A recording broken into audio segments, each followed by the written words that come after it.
Donald Trump is suing the Wall Street Journal, Rupert Murdoch, and journalists over a story in the Wall Street Journal where Donald Trump allegedly sent a letter or a card or something to Jeffrey Epstein on the occasion of Epstein's 50th birthday. It was pretty racy. Had a drawing of a, unclothed woman on it. Donald Trump says he doesn't draw such drawings. He says the whole thing's false. He's sued and the Wall Street Journal is going to fight. But here's how Donald Trump could win, even if he loses. New York Times versus Sullivan is a Supreme Court case from the 1960s. It basically says that if you're a famous person and you want to win a defamation lawsuit, that you have to prove that who allegedly defamed you either knew that what they wrote or said about you is false or acted with reckless disregard for whether the statement was false.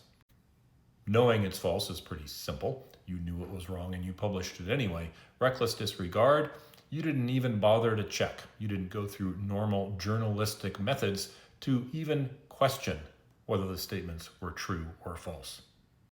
Justices Clarence Thomas and Samuel Alito almost certainly want to get rid of the 60-year-old president and no longer say that actual malice is required. So here's how this could play out. Donald Trump sues the Wall Street Journal and the Wall Street Journal wins. Why? Because they did not act with actual malice. That then goes through the system to a Circuit Court of Appeals, which upholds the ruling because New York Times versus Sullivan is pretty clear. And then the Supreme Court, which is free to overrule its prior ruling, disagrees and says New York Times is no longer good law, that actual malice is not required, and sends the case back to the trial court for further proceedings not using the actual malice standard.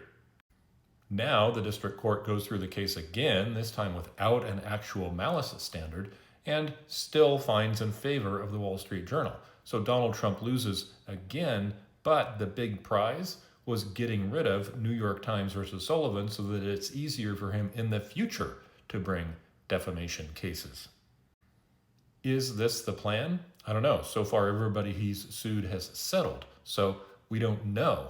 We don't know if the Supreme Court would actually overrule New York Times versus Sullivan in a case involving Trump. They seem to like Trump, after all.